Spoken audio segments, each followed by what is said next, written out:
Баршаңызға қайырлы күн, менің каналыма қош келдіңіздер. Сникерс тортын дайындаймыз.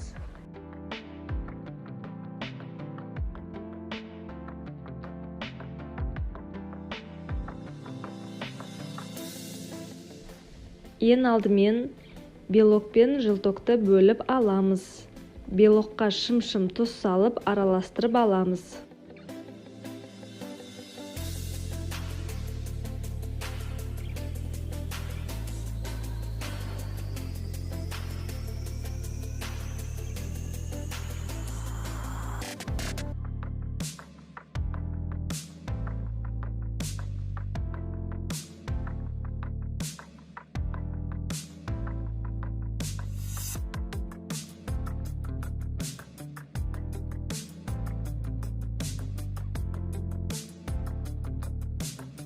Белок ағарғаннан кейін жарты қантымызды салып, миксерлеп аламыз.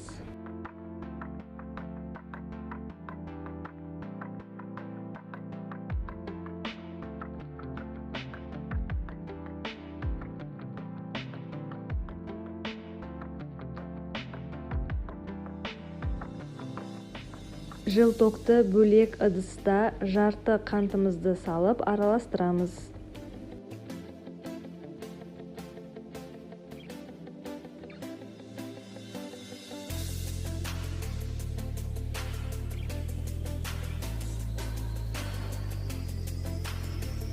Жылток ағарғаннан кейін ыстық суымызды, сұйық майды құйып араластырамыз.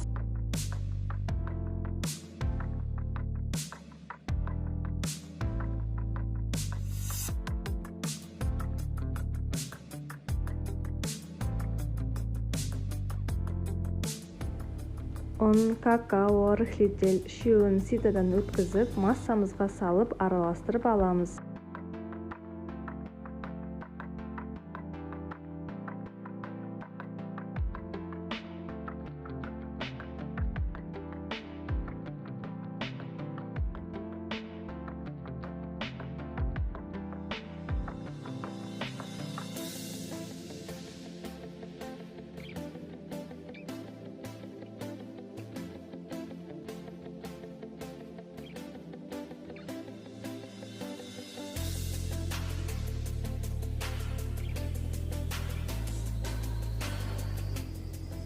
Белок ақ ұлпа масса болғаннан кейін 1-2 қасық алып, шоколадты массамызға салып араластырып аламыз. Кейін белоктың үстіне салып, астынан үстіне қарай лопатканың көмегімен араластырамыз.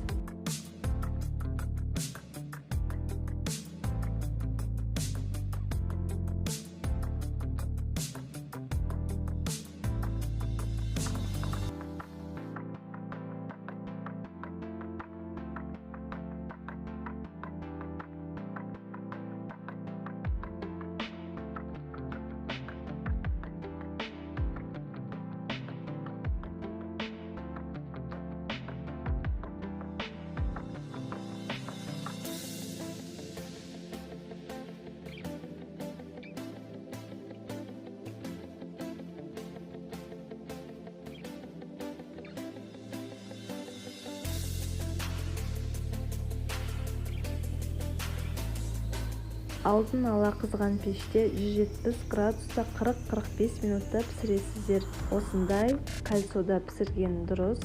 Піскенін шпажкамен тексеру керек.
Карамель дайындаймыз. Табамызға қантты салып, баяу отта ерітеміз.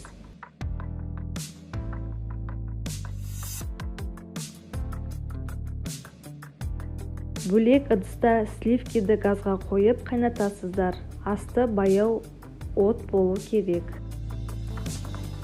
Қантты басында араластырмайсыздар. Қант ерігенде ғана лопаткамен араластырып аламыз.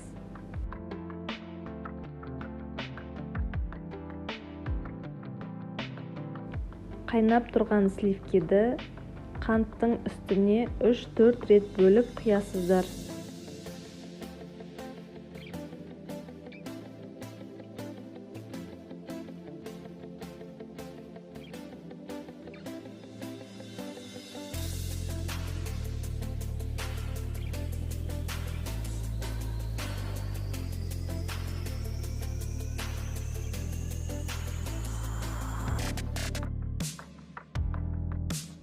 Комнатный температурада тұрған сары майымызды салып, араластырып аламыз.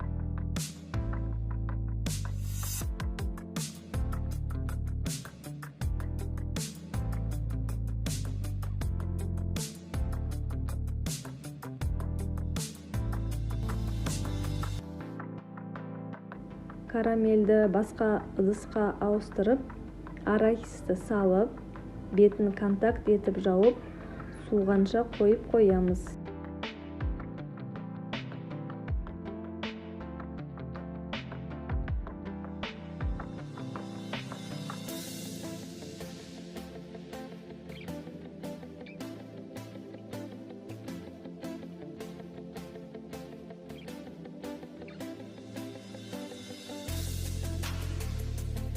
Карамельді ыстықтай қолдануға болмайды. Ыстықтай қолдансаңыздар, кремдеріңіз еріп кетеді. Енді крем дайындаймыз. Творожный сыр, маскарпоне, сливки, сахарная пудра бәрін біркелкі болғанша араластырып аламыз. Маскарпонені көп араластыруға болмайды. Көп араластырсаңыздар, кремдеріңіз іріп, майға айналып кетеді.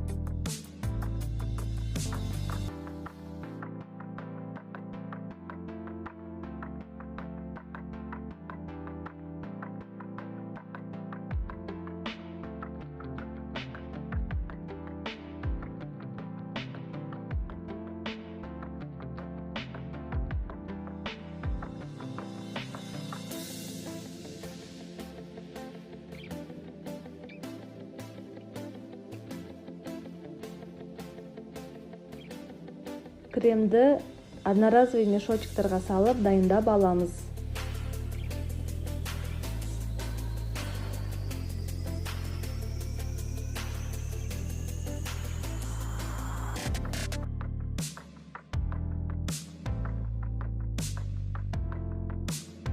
Міндетті түрде ұмытпай, торттың сыртын қаптауға крем алып қаласыздар. Енді бисквитімізді 3 бөлікке бөліп дайындап аламыз.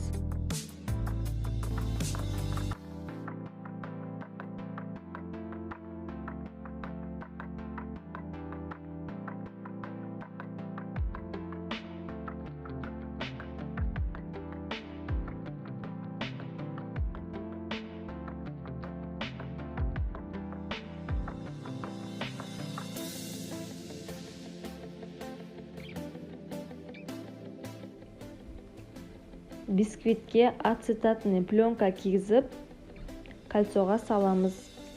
Бисквиттің ең үстіңгі бөлігін астына жібересіздер. Әр бисквитке сироп құйып, крем жағып шығасыздар. Кремді тегістеп жайып, тек ортасына ғана карамельді саламыз.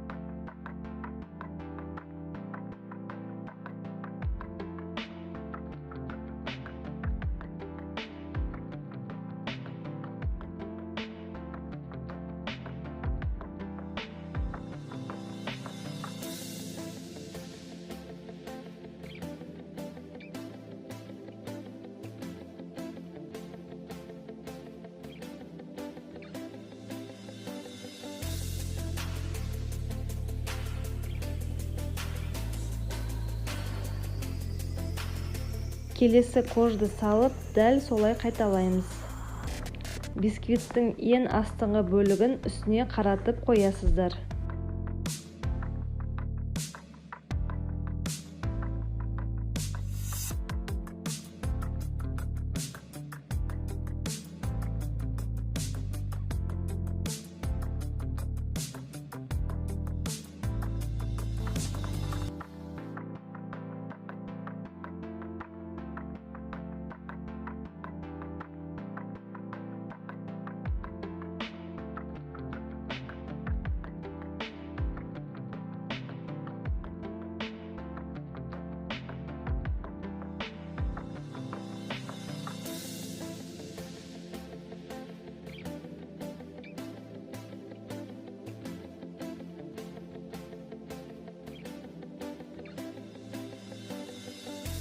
Тортымызды 8 сағат холодильникке жібереміз.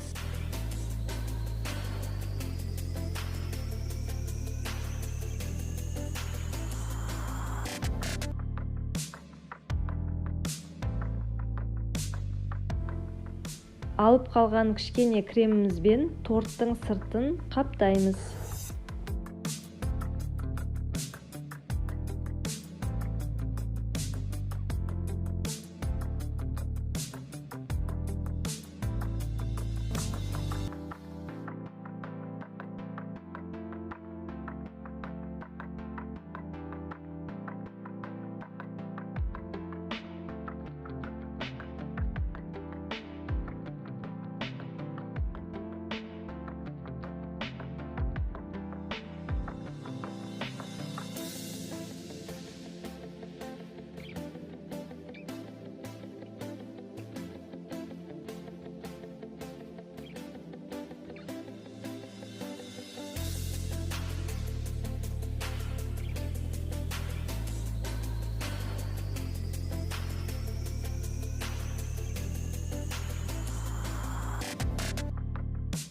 Тортты шпательмен жақсылап тегістеп, морозильникке жарты сағатқа қойып аласыздар.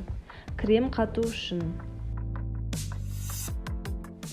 Ганаш дайындаймыз. Шоколадты ерітіп аламыз. Еріген шоколадтың үстіне сұйық майымызды құйып, араластырып, дробленый арахис саласыздар.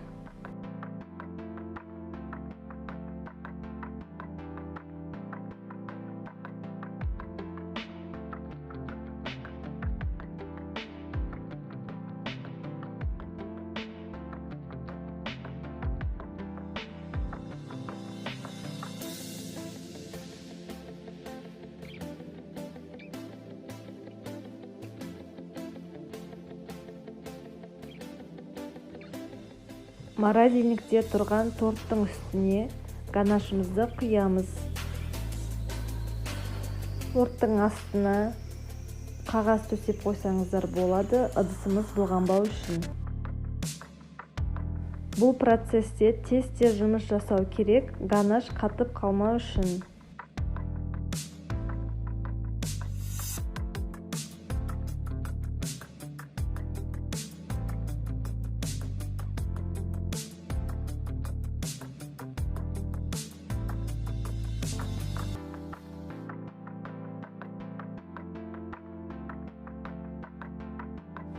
Шпательдің көмегімен шеттеріне жағып шығасыздар.